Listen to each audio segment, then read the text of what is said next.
What's going on, people? Welcome to another episode of Filmy Thoughts. Thank you for taking the time out to listen to me.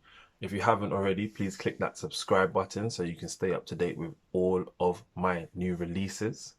Today, we're going to talk about Doctor Sleep, which is the second installment to the 1970s or 1980s cult hit The Shining. I do have to admit something before I continue. I have never seen The Shining.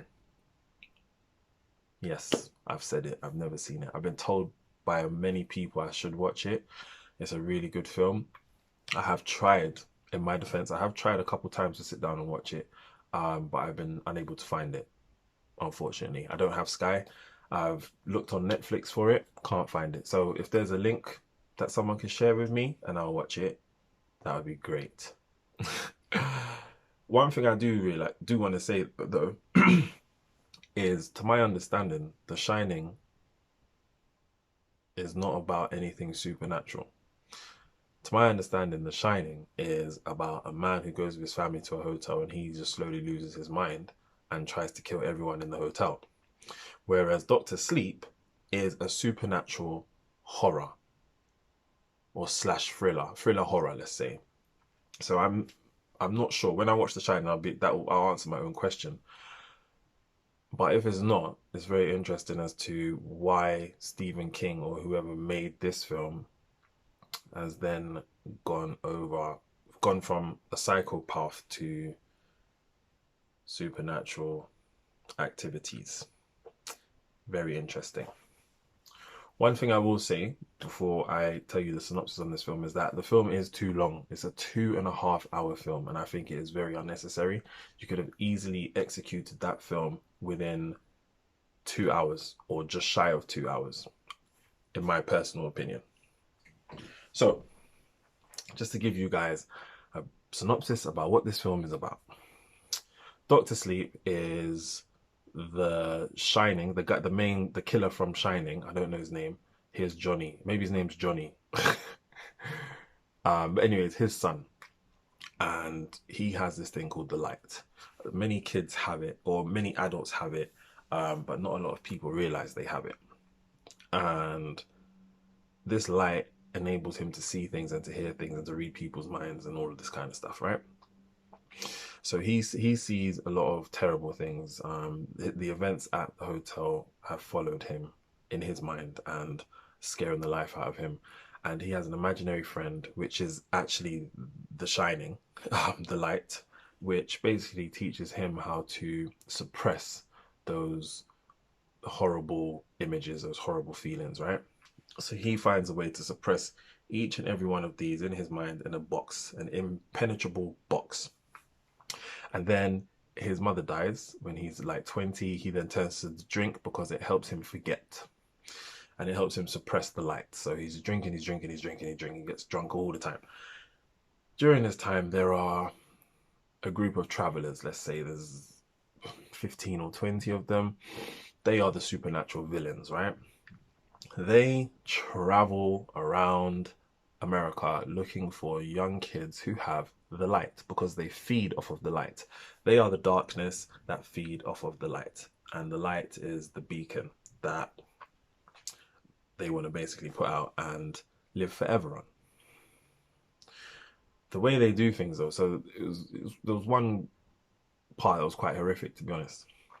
And that was that they kidnapped this young boy. He's like maybe 10, and they brutally kill him like on screen, which is mad. They're stabbing him up, and as he's screaming in pain while the blood is splattering all on this 10-year-old's face, they're just breathing in this gas that comes out of his mouth, which is the light.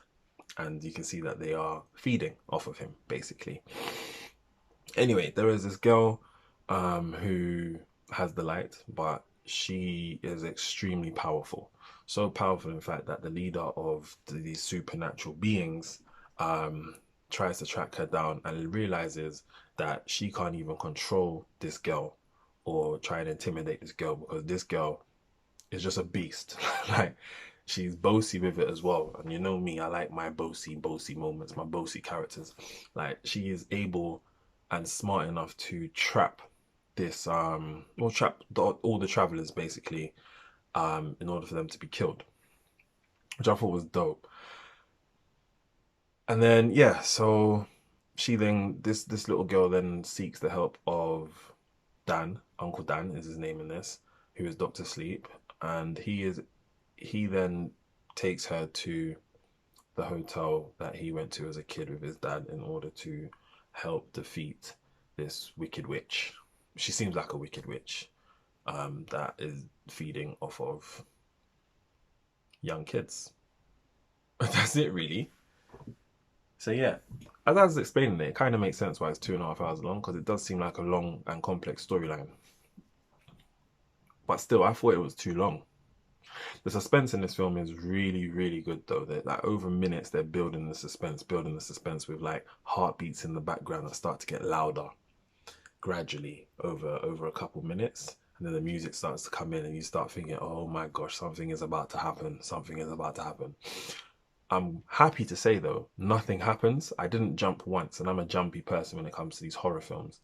So for all those who don't like horror films or jumpy situations, you're fine in this. You're all right. You can go and watch it. It's fine. Would I suggest you watch it? That's another thing. I don't know. I don't know. 2.5 to 3 out of 5 for me. It was okay. It was okay.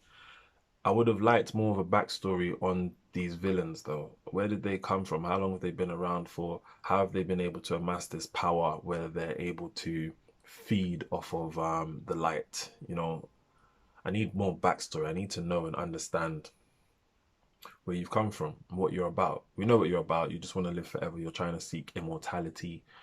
And the only way you could do that is by feeding on little kids and killing them brutally. That's it, really, in a nutshell.